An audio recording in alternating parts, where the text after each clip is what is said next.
Assalamualaikum. Hai, halo anak-anakku semuanya. Apa kabar hari ini? Semoga selalu diberikan kesehatan ya. Hari ini kita akan belajar mengenai kegiatan ekonomi di bidang industri. Apakah anak-anak sudah siap? Jika sudah siap, yuk kita belajar bersama-sama. Anak-anak, masih ingatkah kalian dengan pembelajaran sebelumnya? Ayo, apa yang dimaksud dengan kegiatan ekonomi? Ya, kegiatan ekonomi adalah kegiatan yang dilakukan untuk memenuhi kebutuhan hidup yang terdiri dari kegiatan produksi, yaitu menghasilkan atau menambah nilai guna suatu barang atau jasa. Kemudian ada distribusi, menyalurkan, dan ada konsumsi, memakai atau mengurangi nilai suatu barang.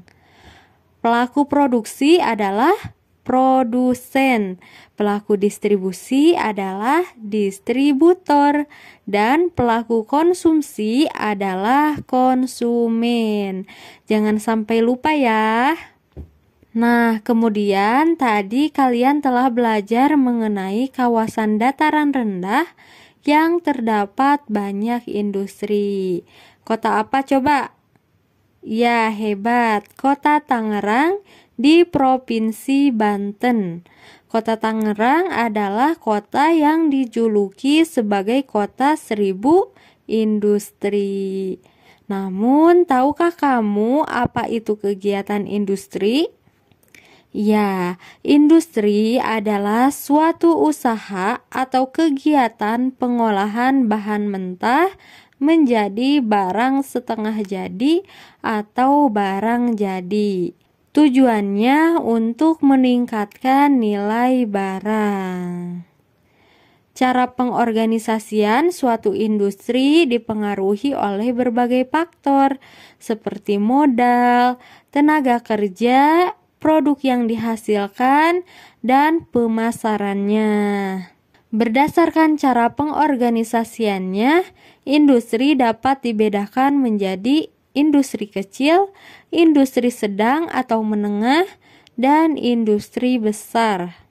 Industri kecil adalah industri yang jumlah karyawan atau tenaga kerjanya kurang dari 10 orang. Biasanya dari kalangan keluarga. Teknologi yang digunakannya juga sederhana, kemudian modalnya relatif kecil, dan lokasi pemasarannya masih terbatas atau skala lokal. Misalnya industri makanan ringan dan industri kerajinan. Kemudian ada industri sedang atau menengah, yaitu industri yang jumlah karyawannya atau tenaga kerjanya berjumlah antara 10 sampai 200 orang. Kemudian teknologinya cukup maju, tetapi masih terbatas, dan modalnya relatif besar. Kemudian lokasi pemasarannya juga relatif lebih luas, yaitu berskala regional.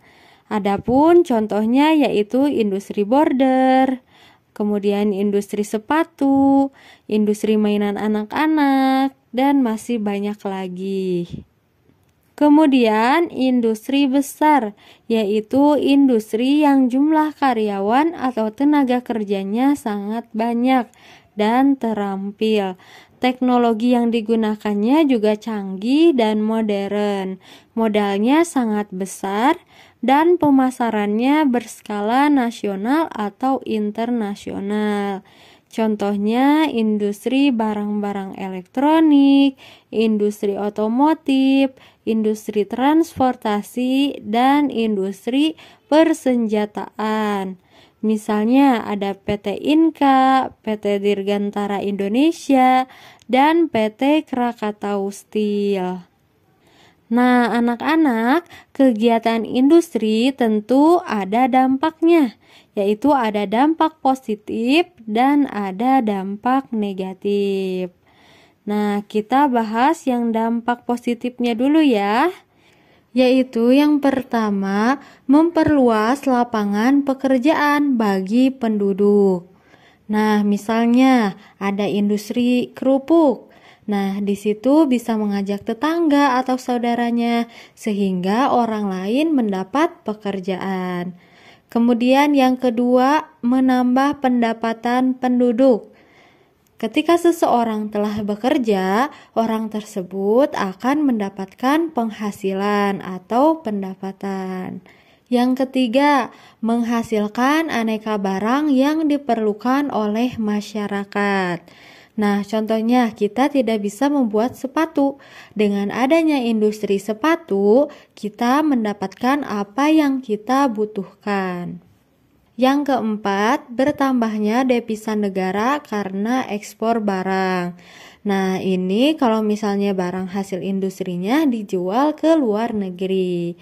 Dan yang kelima, mengurangi ketergantungan akan barang luar negeri.